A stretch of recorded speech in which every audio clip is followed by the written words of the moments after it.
नमस्कार, जय हिंद, वंदे मातरम। महेंद्र कुमार पांडे, दमदार 24 न्यूज में स्वागत है। आज हमारे दर्शकों के बीच में लेके आ रहे हैं उमेश उमेश सूर्यकांत राणे जी को। आज उनके राजनीतिक जीवन की कहानी पर हम वार्तालाप करेंगे। जैसे कहा, दमदार 24 न्यूज के मेहमान हैं उमेश सूर्यकांत राणे जी। आपका दमदार 24 न्यूज बहुत बहुत धन्यवाद धन्यवाद पांडे जी। आपका जीवन, जैसे शिक्षा, आपने बचपन की शिक्षा आपने कहाँ से प्रारंभ की? मेरा जन्म मुंबई में मरोल में हुआ है और मैं जन्मतः मरोल का नागरिक हूँ। और मरोल में मरोल प्रागतिक हाई स्कूल है मराठी मीडियम का। उसमें बाल मंदिर से लेकर एसएससी तक 10वीं तक मेरी पढ़ाई हुई है। उसके पश्चात जेबी नगर में श्रीनिवास बगर का कॉलेज है, वहाँ पर मैंने 12th तक पढ़ाई की, क्योंकि वो कॉलेज जूनियर कॉलेज था। इसलिए उसके बाद जोगेश्वरी का गवर्नमेंट कॉलेज है आईवाई कॉलेज, उसमें मैंने बीकॉम तक पढ़ाई की है। उसके पश्चात मैंने माटुंगा में न्यू लॉ कॉलेज है, वहाँ पे मैंने 1 साल का एलएलबी का पढ़ाई किया है। उसके पश्चात मैंने करस्पॉन्डेंस करके एलएलबी सेकेंड ईयर तक का मैंने पढ़ाई की है। और अभी ये कॉरपोरेशन के बाद मैं एलएलबी मेरा पूरा करके लॉ का पढ़ाई पूरा करूंगा। एक सवाल पहला था कि उमेश जी, आप राजनीति में कब आए और राजनीति में आने का विषय क्या था आपका? क्या क्या समझकर राजनीति ही आपने चुना? देखो, राजनीति के पहले मैं बचपन से राष्ट्रीय स्वयंसेवक संघ की शाखा में जाने लगा। मेरे गुरु थे रमेश देसाई जी, गणपत नागोजी राहटे जी। इन्होंने मुझे राष्ट्रीय स्वयंसेवक संघ की शाखा में उंगली पकड़कर लेकर गए। और आपको तो मालूम होगा, राष्ट्रीय स्वयंसेवक संघ एक देशभक्तों की खान निर्माण करने वाला एक शाखा होती है, जहाँ पे बचपन से ही देशभक्ति के संस्कार होते हैं। तो मैंने मेरी उम्र के 15 साल तक मैं एज अ स्वयंसेवक करके मैंने राष्ट्रीय स्वयंसेवक संघ में काम किया। 15 साल के बाद मेरे ऊपर जिम्मेदारियां आती गई, जैसे मंडल प्रमुख होता है, नगर प्रमुख होता है। ऐसे करते करते बीकॉम तक मैं राष्ट्रीय स्वयंसेवक संघ का पदाधिकारी करके काम किया। फिर मेरे जीवन के शुरुआत के 20 साल, समझ लो 15 साल से लेकर एक 35 साल तक, मैंने राष्ट्रीय स्वयंसेवक संघ के प्रांत स्तर की जितनी जिम्मेदारियां होती है उसका दायित्व मैंने निभाया। उसके पश्चात विश्व हिंदू परिषद बजरंग दल की मेरे ऊपर जिम्मेदारी है, जो कि राष्ट्रीय स्वयंसेवक संघ के परिवार का ही संगठन है। और बजरंग दल का कोकण प्रांत का अध्यक्ष संयोजक करके 12 साल तक मेरे ऊपर जिम्मेदारी थी। पश्चात 2014 में जब पूरे देश में एक माहौल बन गया और नरेंद्र मोदी जी का राजकारण में जो उदय हो गया, अ, केंद्र स्तर के राजकारण में, तब मरोल की जो स्थिति थी कि मरोल में यहाँ पर भारतीय जनता पार्टी एकदम वीक थी। तो भारतीय जनता पार्टी के हमारे अंधेरी के पदाधिकारियों ने मुझे कहा कि उमेश जी, अगर आप इतने सालों से परिवार में काम कर रहे हो और मरोल में वार्ड 75 में आने वाले 2017 में हमको चुनाव स्ट्रांगली लड़ना है और वहां पर भारतीय जनता पार्टी बहुत वीक है, तो आप थोड़ा भारतीय जनता पार्टी का जिम्मेदारी अगर लेते हैं तो अच्छा होगा। फिर उन्होंने हमारे संघ के अधिकारियों से भी बात की और मेरे ऊपर भारतीय जनता पार्टी की जिम्मेदारी आ गई। अब ये राजकारण में आना, ये राजकारण नहीं, मैंने राष्ट्र कारण के लिए, कि राष्ट्र को जरूरत है कि भारतीय जनता पार्टी जैसी प्रखर देशभक्त, जिसका स्लोगन ये है कि प्रथम राष्ट्र फिर संगठन और फिर मैं, आखिर में मैं।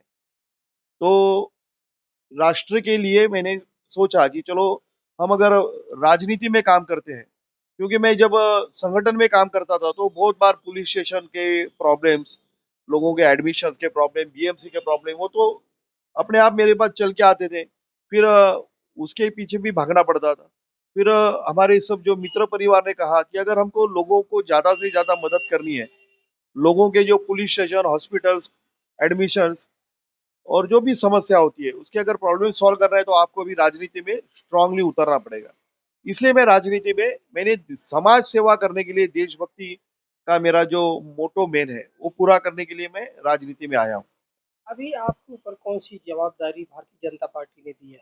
मैं जब मैं राजनीति में आया, मतलब भारतीय जनता पार्टी की जिम्मेदारी मुझे आशीष शेलार जी ने उत्तर पश्चिम जिला उपाध्यक्ष करके मेरे ऊपर जिम्मेदारी थी। फिर विधानसभा का चुनाव आने वाला था, तभी के हमारे अंधेरी विधानसभा के और जिला के जो महामंत्री स्वर्गीय सुनील यादव जी थे, उन्होंने मुझे कहा, उमेश जी, अगर आप अंधेरी में महामंत्री करके जिम्मेदारी लेंगे तो अंधेरी में हम अच्छी तरह से काम कर सकते हैं, आपका हमें सहायता मिलेगी। तो जिला से मुझे अंधेरी विधानसभा में महामंत्री तक की जिम्मेदारी अभी 6 महीने पहले तक थी। अब विधानसभा में पूरे भारतीय जनता पार्टी ने विचार किया कि एक विधानसभा के तीन तीन पार्ट हो गए, छोटी विधानसभाएं बनाई और 35 से 45 साल की उम्र के लोगों को ही मंडल अध्यक्ष बनाना, ऐसा एक पार्टी ने निर्णय लिया। अभी मेरे ऊपर मरोल पवई मंडल जो है, उस मंडल की प्रभारी करके मेरे ऊपर जिम्मेदारी है। तो इस प्रकार से फिलहाल तो ये जिम्मेदारी मेरे ऊपर है और मैं ये इस ऊपर काम कर रहा हूँ। अच्छा, एक व्यक्तिगत हमारा सवाल है आपसे। चूंकि आप, अगर देखा जाए तो बचपन से लेके अभी तक आप राष्ट्र धर्म के लिए आप जो है कार्यरत हैं, और भारतीय जनता पार्टी 2014 से अभी तक निरंतर आप कम से कम 10-11 साल तो हो ही गया है। जितना मोदी जी को आए हो गया उतना समझ लीजिए आपको भी हो गया। अगर शीर्ष नेतृत्व, आप जैसे अभी हम बैठे हैं वार्ड 75 में, अगर यहाँ का कमान आपको दे उम्मीदवार के रूप में, तो क्या वो अच्छा परिणाम देने में उमेश राणे जी सक्षम हैं? देखो, मरोल की जनता की, मरोल के वार्ड 75 के कार्यकर्ताओं का यह आग्रह है कि इस बार हमने चुनाव लड़ना ही है। पिछले बार भी लड़ने की पूरी तैयारी हुई थी, मगर कुछ जो सीटों का बंटवारा हुआ, उसमें ये सीट दूसरे संगठन को, जो युति में सहभागी थे, उनके वो जाने की वजह से पूरी हमारी तैयारी हुई थी। यहाँ की जनता ने मन बनाया था, कार्यकर्ताओं ने मन बनाया था, हमने बहुत कार्य भी किया था और लड़कर जीतने की कगार पे हम थे। मगर वो सीट उस वक्त पार्टी ने कुछ अलग निर्णय लिया, कुछ युति का सीट बंटवारे का वही ये था। विषय तो फिर से भी आ सकता है, क्योंकि नहीं, सभी तो आप इस बार यहाँ की जनता ने, कार्यकर्ता ने, पार्टी ने, हमारे शीर्षस्थ नेताओं ने भी यह तय किया है कि अगर वार्ड 75 ये बहुत स्ट्रॉन्ग, वैसे जीतने के लिए बहुत कठिन है, क्योंकि यहाँ का जो लोक संख्या का जो समीकरण देखते हैं, तो जब हमारे कार्य सम्राट आमदार मुर्जी काका पटेल यह 94,000 वोट लेकर जीत गए, मगर फिर भी वार्ड 75 में हम लोग माइनस रहे। तो अभी हमारे दमदार आमदार मुर्जी काका पटेल जी ने भी सोचा है कि ये वार्ड हमको किसी भी तरह जीतना है, और अगर ये वार्ड जीतना है तो बचपन से लेकर अभी तक जो पिछले 40-42 साल से इस वार्ड में कार्यरत है, समाज सेवा में, राष्ट्र की सेवा में, पार्टी के कार्य में जो कार्यरत है, ऐसे ही व्यक्ति को अगर चेहरा बनाते हैं तो हम यहाँ जीत सकते हैं। इसलिए उन्होंने इस वार्ड पर ज्यादा ध्यान दिया है और पार्टी का और सभी का यह विचार है कि अगर उमेश राणे यहाँ से लड़ते हैं तो 100% जीत पक्की होगी। अच्छा, एक सवाल था, चूंकि ये राष्ट्रीय लेवल का मुद्दा चल रहा है और अन्य दल इसमें बहुत बड़ा भौकाल मचा रहे हैं। एक मुद्दा था, चूंकि आप लॉ की शिक्षा ग्रहण कर रहे हैं, एसआईआर का मुद्दा चल रहा है। लोग जो है, अदर पार्टियां जो है, इस पे ऐसा प्रोपोगंडा फैला रही हैं कि आपको जो है देश से निकाला जा रहा है। तो उस मुद्दे पे भी क्या कुछ प्रकाश डाल सकते हैं आप? देखो, भारतीय जनता पार्टी का स्पष्ट कहना है, सबका साथ सबका विकास। यहाँ से किसी को निकालना नहीं है। जो है, जो इस देश के साथ एकरूप हो गए हैं, जो देश के लिए काम कर रहे हैं, जो इस देश को अपना मानते हैं, वो सब अपने हैं, वो हमारे भाई है।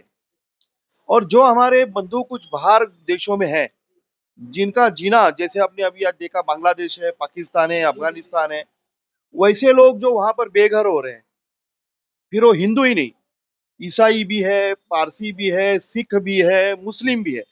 आपने देखा कि जब जब किसी देश में कोई संकट आता है, तो भारतीय जनता पार्टी की सरकार ने विशेष प्रयत्न करके, विदेश मंत्रालय ने वहां के अटके हुए सभी को भारत में लाया है, फिर वो किसी भी धर्म के हो। तो किसी को देश से निकालना, हाँ, देश के जो गद्दार है, जो बाहर से देश में आकर घुसे हैं, यहाँ पर आतंकवादी कार्रवाइयों में लिप्त है, देश के लिए खतरा है, देश के लोगों के लिए खतरा है, उनको निकालना ये हर एक देश की सरकार का कर्तव्य होता है।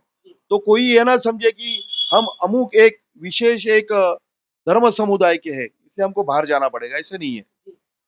जो घुसपैठी है, बिना परवाह ना बोलो या यहाँ पर कुछ देश का गलत करने के लिए आए, उनको बाहर जाना पड़ेगा। चलो, तो राजनीतिक मुद्दा लोग प्रोपोगंडा मचाते ही रहते हैं। जब आप अच्छा कार्य करेंगे तो आपके पीछे तो लोग लगे रहते हैं। दूसरा एक हम आते हैं फिर आपके वार्ड 75 में।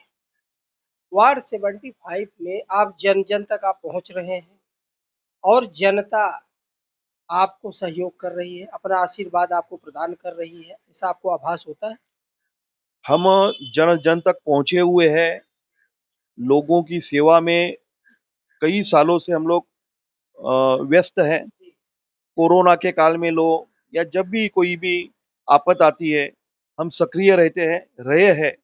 अभी 1 साल हुआ आमदार मुर्जी काका पटेल जीतने के बाद, उन्होंने इस वार्ड में विशेष ध्यान दिया है और कम से कम 50 बड़े बड़े काम उन्होंने अपने फंड से, और कुछ काम तो ऐसे है कि जो व्यक्तिगत फंड से उन्होंने पूरे किए हैं।